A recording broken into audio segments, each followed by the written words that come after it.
So,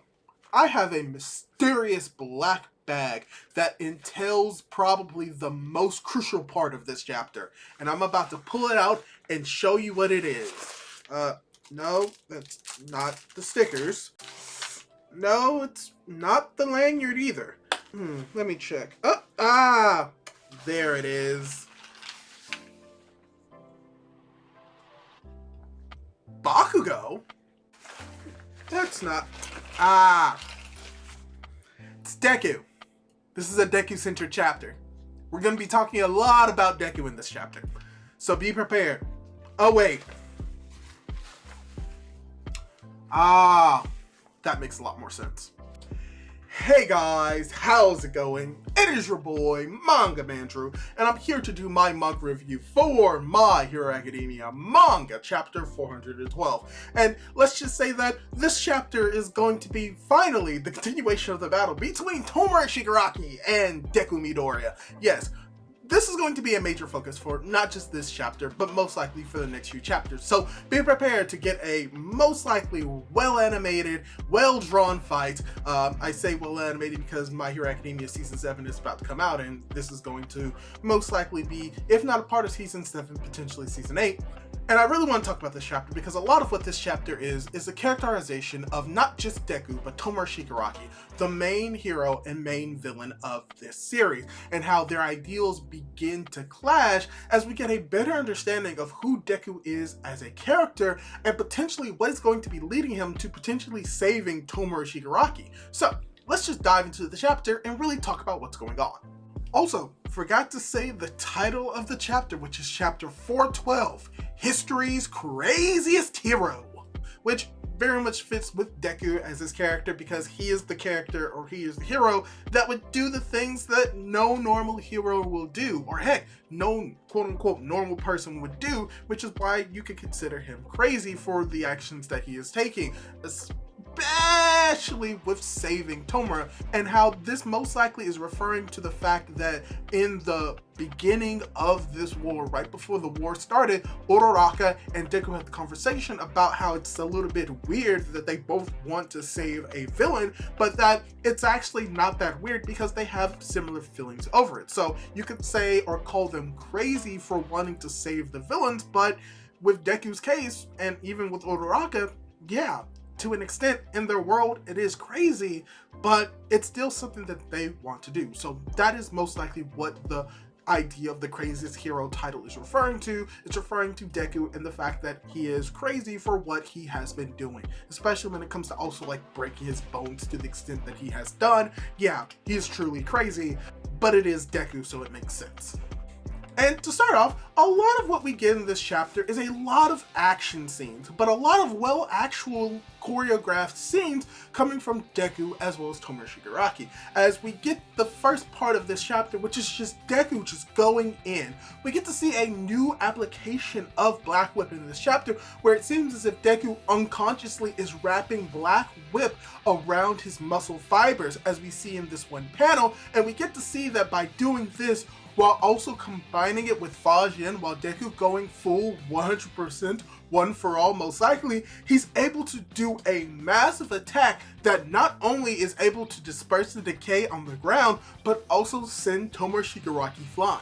And how this combination of his quirks, as well as the Delaware Smash combined with wind pressure, even Tomura Shigaraki realizes, oh wow, this kid is very smart. This attack literally made decay less effective, which is very important because, you know, Mount Fuji's in the background, and if he decays Mount Fuji, a whole bunch of lava and just volcanic magma is going to spew all over Japan and potentially cause an even greater worldwide catastrophe. So luckily enough, Deku is able to actually go against that, but that's not going to deter Tomura in the slightest, as he thinks that he has the upper hand, as he thinks that this is not going to stop him. But we get to really see how Deku is able to use the quirks, even danger sense, to his advantage, because he pulls a very similar maneuver to Tomura Shigaraki as he did to Lady Nagin, and how he even thinks about the idea about how when it comes to danger sense, it's not perfect, and how it can be tricked and overwhelmed, as we see multiple different Black Whips come up against Tomura, and Tomura thinks that he knows where the attack is coming from, as we get a massive attack from Deku, literally severing Tomura's arm in an instant. Which, with this entire action scene, really just shows how much Deku is able to use the quirks to his advantage, and really showing the strategic mind that is Deku. Deku is a character that is not just brute strength, but a lot of his abilities and a lot of his ideals just go into his fighting style, where he thinks and acts more tactically than just being a fist brawler. To the point of even impressing Tomura, but we also need to remember that Tomura has the power of All for One, and one thing that actually comes up is the search that he got from, I believe it's Ragdoll, where he's able to locate and find Deku and his weaknesses, where we see that he's able to use Rivet Stab, most likely, to attack Deku, as we are just really getting confirmation that Gear Shift is reaching its end and Deku is about to face the drawbacks, aka his inability to breathe. And if he's unable to breathe, he's unable to really fight to his fullest potential and deliver massive attacks, and it really causes most likely his body to be a little bit more stunted and allow for Tomura to take advantage of it and deal potential massive blows to Deku, or prevent Deku from doing massive blows to him. So we see that this battle is a back and forth between Deku and Tomura, with Tomura having an advantage over Deku, especially now, which gives him the best time to do what all best great villains do: monologue. And you just have Tomura just monologuing as well as insulting Deku about how Deku did all of this great stuff, but that the power that he has is really showing how much of a strain it's putting on his body, as we actually get to see the black whip around his arm being shown from the outside and it not just being internally.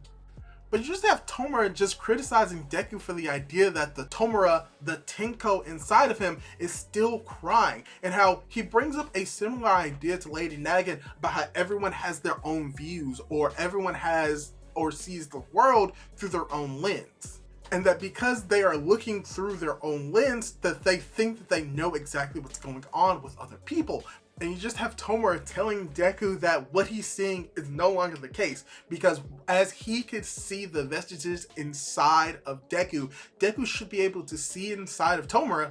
and we just see a ball of darkness and destruction inside of Tomura, as Tomura is implying that this is just who he is, that Tenko is no more, that all that is left is Tomura Shigaraki. And this kind of leads to something very depressing, where you just have Nana remembering what was happening inside of Deku when he was convincing them that they need to save Tomura, and she pretty much gives up. She thinks that there's no way for him to be saved, and that he should just deliver a fatal blow to Tomura to end this all. But it's from here where we have Deku having a great retort, really just showing and demonstrating the type of character and person that Deku is, which is that if that was the case, referring to both Tomura as well as Nana, if the case is that the pain inside of him has gone away, then why are they still fighting to this extent? And that he actually remembers something that Tomura said during the first war about how all of the pain and like the rejects of the world, more or less the villains, are swept under the rug by society. And Deku's retort is that he's going to continue fighting until he rips that rug apart, and in a way showing and saying that he's going to do everything that he can to the fullest to make sure that the people who have been thrown away by society are actually saved, including Tomura in this moment.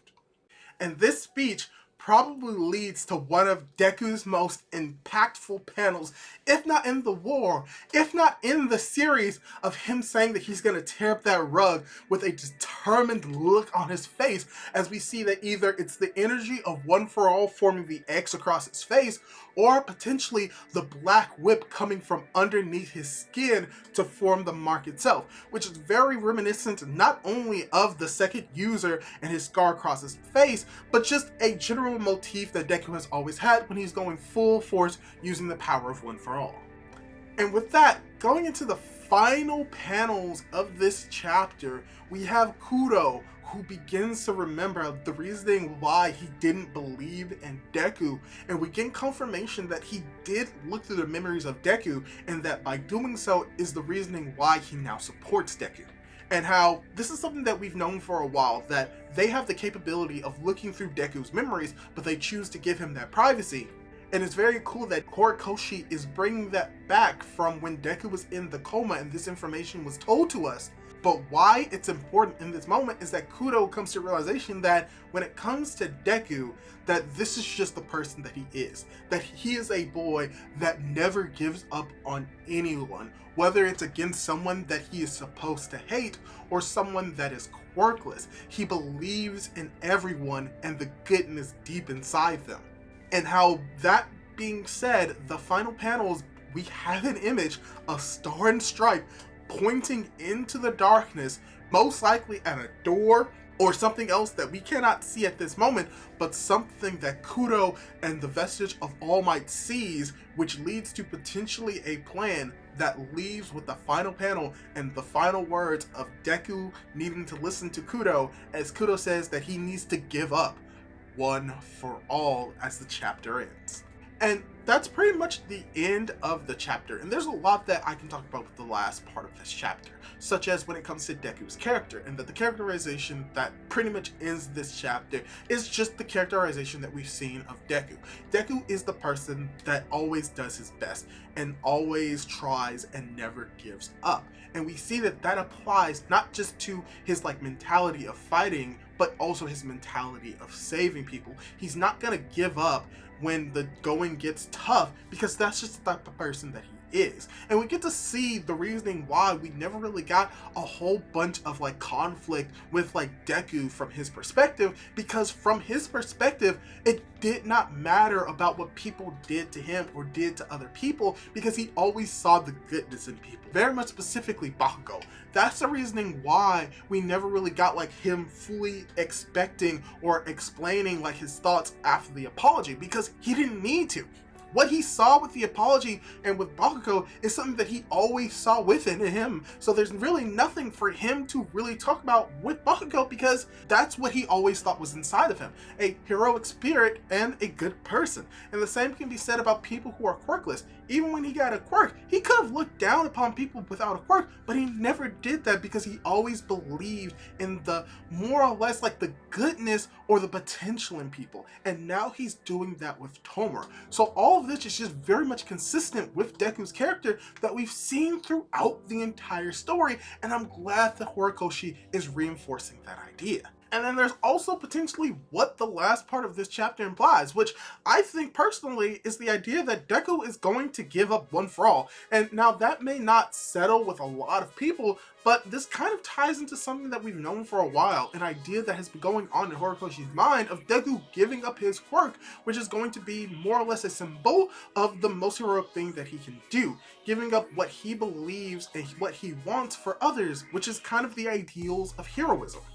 But there may be a little bit more than just him giving up one for all, because we do get to see most likely the arm of Star and Stripe, which this chapter once again reinforces the idea that Star and Stripes is important and relevant to the story. Whether or not you believe that she is a plot device or not, this just shows that Horikoshi did not forget her, and that she is playing a very specific purpose in the story that he has been planning this entire time. And most likely she's pointing at something inside the core of One for All or All for One that Kudo catches that could potentially have Deku save Tomura. This is not going to be something where they find the weakness and by destroying it destroys Tomura. No, most likely what is going to happen is that Deku is going to be giving up the power of One for All to Tomura in this moment, because he does not necessarily need to touch and be decayed by Tomura to actually give the quirk to him. All he has to do is touch the hole without touching any of the 5 fingertips, and he can avoid being decayed. But most likely this could be setting up the interworld of the vestiges fighting against One for All, fighting with One for All inside the world of All for One, as Deku searches for the Tenko that still resides in Tomura, brings it to the surface, potentially looks into the memories of Tomura, which is something that is reestablished in this chapter that the vestiges can do, and by doing so, being able to connect to Tomura in a way that no one else can, and really show Tomura that he can be saved and Deku actually saving him.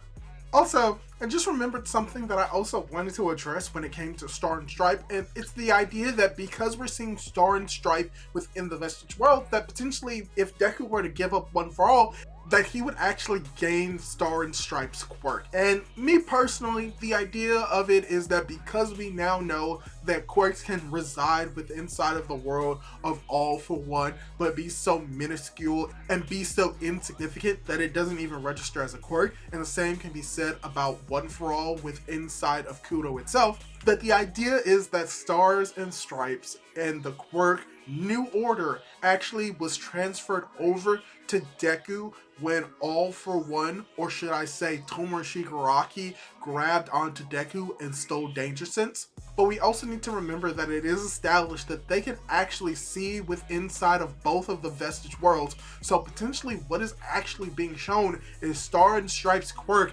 inside of the Vestige world of All for One, pointing to something, and that is what Kudo actually clocked, and that is going to lead to him actually telling Deku to give up One for All. And that could be actually All for One still residing within inside of the quirk itself, and that by giving up the quirk of One for All for One gets like re-emerged, and that there's a conflict there, or something else entirely could happen. That is just something that I remembered and I didn't bring up, but decided to bring up now. But yeah, that's just how I view the potential for where this chapter is going. But let me ask you, what do you think is going to be going on within the next few chapters? Do you think that Deku will be able to save Tomura, or do you think that he's just going to put him out of his misery? Because overall, I really did enjoy this chapter, and I do believe that we are going down the line of Deku actually saving Tomura instead of just defeating him like a common villain. But yeah, that's just my thoughts on the topic. Hopefully you enjoyed the chapter, hopefully you enjoyed this review, and if you want to see more content like this, subscribe to my YouTube channel and do all that cool jazz, and hopefully I'll be able to catch you in my next video. Goodbye!